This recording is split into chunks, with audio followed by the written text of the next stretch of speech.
Okay, so we are coming up on this solar eclipse thing.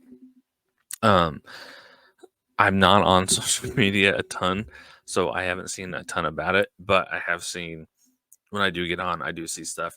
And apparently there's a few things this is tied in with end time stuff. There is um it- I've watched a couple videos on it. So I believe, excuse me, the constellation Celis, it's supposed to be a whale, and it's going to be over at the time that this eclipse is going on. And there are a bunch of cities named Nineveh that are directly in the path of the eclipse. And this is supposed to be like a sign that God's judgment is coming to America, or the rapture is about to happen, or tribulation, or whatever. And people will tie in um, Matthew 16, where Jesus says that um, people are asking for a sign, and he says, the only sign that this wicked generation, I'm paraphrasing, the only sign this wicked generation will get is a sign of Jonah. Um, so let's, before, these are really crappy reasons. So before I start digging into it, though, let's look at something. So my dad is actually really big on prophecy stuff, but he is a lot more reeled in than most people. I'll say he's interested in it, but he doesn't make prediction. He doesn't throw stuff out there. He's not one of the wackos on social media saying, "Hey, 2,000 reasons Jesus is coming back in the year 2000," or stuff like that. So he had seen this, and he was kind of breaking it down. So I'm going to pull up a post of his. Um, okay, and this is he's got here this whole map thingy. So some specifics. The author of the original post makes a claim that 6 cities named Nineveh are in the path of the eclipse. Then they mention the biblical Nineveh and how God judged it. The implication is that this is a sign that God is about to judge America. So my dad went through and checked the cities that they say. Nineveh, Indiana. Yes, it's in the path. Nineveh, Ohio. Yes. Nineveh, Texas. No. Nineveh, Pennsylvania. No. Nineveh, New York. No. Nineveh, Nova Scotia. No. So my dad goes on to say I wanted to play a game, so he did this the same way the authors did, just by making light associations. Um, so he works for the company as 9 distribution centers in the path of the eclipse. Could this be an open omen of good luck or danger for the company he works for? Um, there are around 6 cities named Jerusalem in the path of the eclipse. Jerusalem, Arizona, Jerusalem, Ohio, New Jerusalem, Pennsylvania, Jerusalem, New York, Jerusalem, Vermont, and Tennessee. Can we say that Israel will lose the war in Gaza? Or maybe it means that they will win. Since I'm writing the story, I guess I can make it say whatever I want. So basically what he's saying is that it's a load of hogwash. It's not legitimate. It's not actually going to happen. It's people jumping to conclusions. And this is um so my dad is premillennial. Um, this this is not applying to everyone that is premillennial, because, like I said, my dad is premillennial. And obviously, this is not applying to him because he's actively trying to debunk stuff like this. But I do think this is something with people that are premillennial. It can lead to jumping on stuff like this. So I want to look specifically at what because when Christians do this, it makes you look like a complete and utter fool. It makes you look absolutely ridiculous. to everyone, to other Christians, to the world, and it does a disservice to Christianity because people don't want to be part of something that looks like that. Now, I get we don't want to go out of our way to try to make Christianity look more appealing to the world by sacrificing things that are our core teaching, our core doctrine, or things like that. And I agree with that, but we also don't want to be embracing stuff that is not biblical, that for no good reason makes Christianity look unappealing and stupid to the world. That is a complete disservice to Christianity, a complete disservice to the gospel. So let's look at, since we're on this topic, what was the sign or signs that we were actually given regarding end time stuff?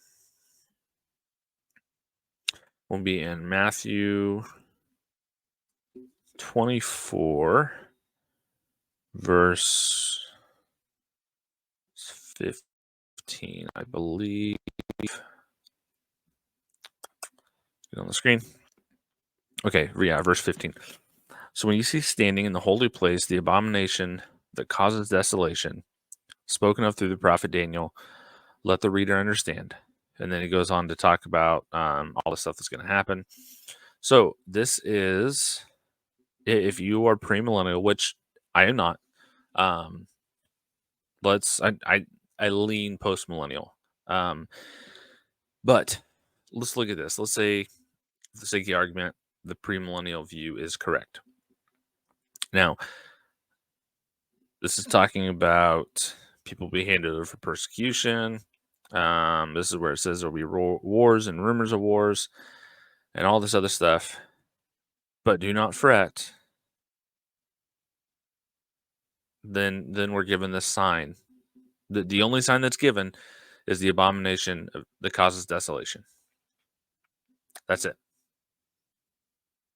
We're not told to be looking for wars and rumors of wars. We're not told to be looking for another temple being built. We're not told to be looking for a red heifer being sacrificed. Even if, let's say premillennial view is correct, even if it is, it could very possibly still be another 1,000, 2,000 years before that happens. Who's to say that Israel isn't going to get taken out again, and it won't be a country there, and then in 1,000 years something else comes and brings them back together? I think we have a bad habit of always reading ourselves into the narrative, and we don't need to do that. So we're not told to look for a sign. We're actually specifically told that we won't be able to know when it is. So that being said, let's look at instructions that we were actually given as Christians. First, we will look in Matthew 16, verse 15. Nope, that was wrong. Mark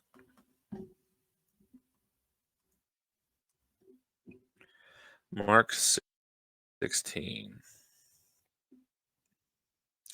He said to them, "Go into all the world and preach the gospel to all creation." Okay, that seems pretty straightforward. How about let's go over to the Gospel of Luke. Luke 14. There's a parable. Okay, so the parable of this great banquet. I'm not going to read the whole thing, but in summary, Jesus is telling this parable that explains kind of what happened with him coming to the Jewish people. They rejected him, and so because they rejected him, his invitation, now it's open for everyone. In this verse 23, then the master told his servant, "Go out to the roads, the country lanes, and compel them to come in, so that my house will be full. I tell you, not one of those who are invited will get a taste of my banquet. So, this is an instruction to the disciples and to us to go out and preach the gospel. Let's look at Matthew 28, verses 19 and 20. Therefore, go and make disciples of all nations, baptizing them in the name of the Father, the Son, and the Holy Spirit, and teaching them to obey everything I have commanded you. And surely I am with you always to the very end of the age. Okay. How about Acts 1, verses 7 through 8? 7 and 8. He said to them, it is not for you to know the times or dates the Father has set by his own authority, but you will receive power when the Holy Spirit comes on you, and you will be my witnesses in Jerusalem and all Judea and Samaria and to the ends of the earth. So I kind of feel like if anyone has watched The Office, you know the episode where Jim and Pam are getting ready to have the baby, and Pam doesn't want to go to the hospital, and Jim's looking at all these books. So here it says, he said unto them, go into all the world and preach the gospel to all creation. I already did that one. Never mind. So anyways, Jim's looking at these books, and Pam is not wanting to go to the hospital. She's worried about having a baby. And so Jim's reading these books about when it says you need to go to the hospital and that, like, how far apart contractions are. And he looks at one book and it says 5 to 7 minutes, and looks at the next book and it says 5 to 7 minutes. And he looks at the next book and he says 6 minutes. Different, but not really. That's how I felt looking through these verses. Like, there's really not a whole lot of difference. We are instructed to go into all the world and preach the gospel. I like Ruslan. If anyone is not familiar with him, he has a lot of really, really good content. And he simplifies it. I think he came up with this. Maybe he got it from somewhere else, but he is where I know it from. And it is simply our objective as a Christian is to know God and to make him known. That's it. Know God, make him known. Now, there's a lot of other stuff that falls into that. Sanctification and the process of becoming more godlike, not in a sense that we're going to become gods, but the Holy Spirit is indwelling in us, and so we will produce fruit, and we will become more and more. We should become more and more every day like God. And there's some other aspects of it like that, but simply put, that is it. Know God, make him known. That's it. So I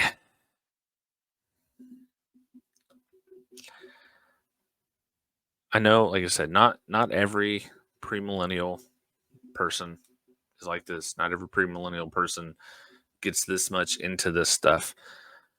But if you do, or you are one, or like I said with my dad's post, I think one of the best things that you can do, and this is something I'm hoping to, or I'm not hoping to, I am going to start doing.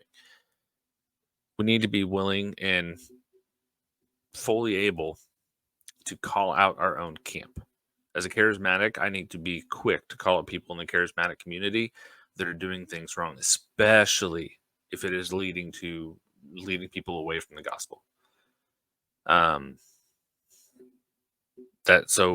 Like I said, I brought up the post of my dad's. He is a premillennial.